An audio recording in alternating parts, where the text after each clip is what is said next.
J'ai été contacté en fait par l'équipe de The Divide qui avait bien aimé Hitman et qui voulait me rencontrer.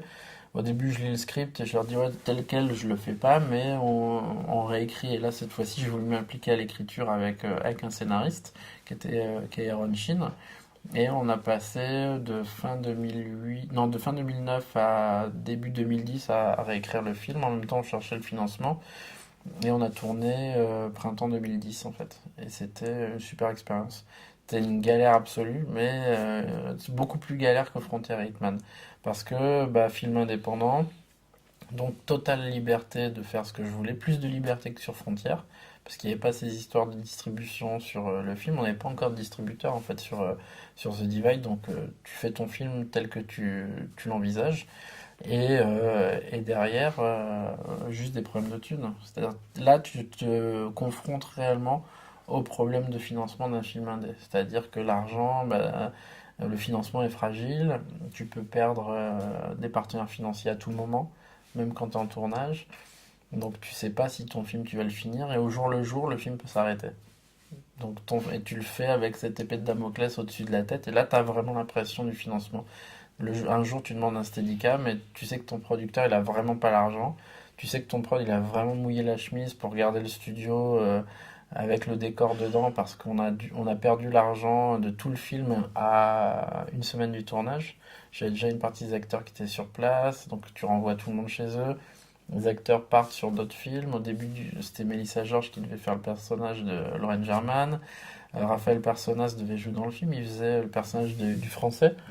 Il était à Winnipeg, j'ai une photo avec lui, je peux le faire chanter.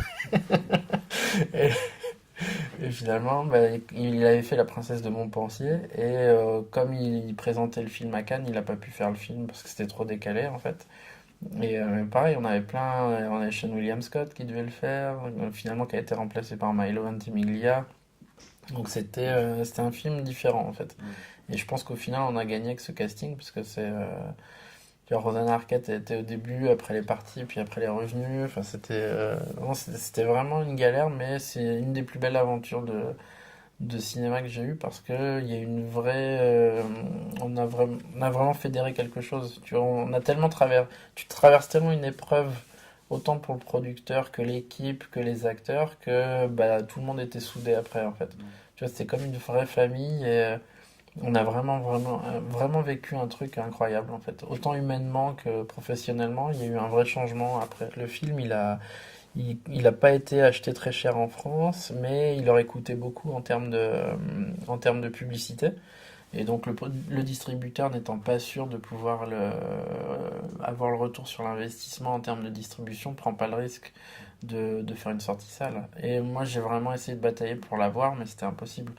Tu as un DCP, c'est 1000 euros. Donc, si tu fais ne serait-ce que 10 DCP, c'est 10 000. Et ils savent même pas s'ils vont faire 1000 entrées, quoi. Tu vois, donc, il n'y avait pas moyen de faire des affiches de partout. Enfin, tu vois, dès que tu veux faire un affichage, moi, je vois l'affichage sur les bus sur Frontières, ça avait dû coûter dans entre 40 et 100 000 francs, quoi. Entre 40 et 100 000 euros, pardon.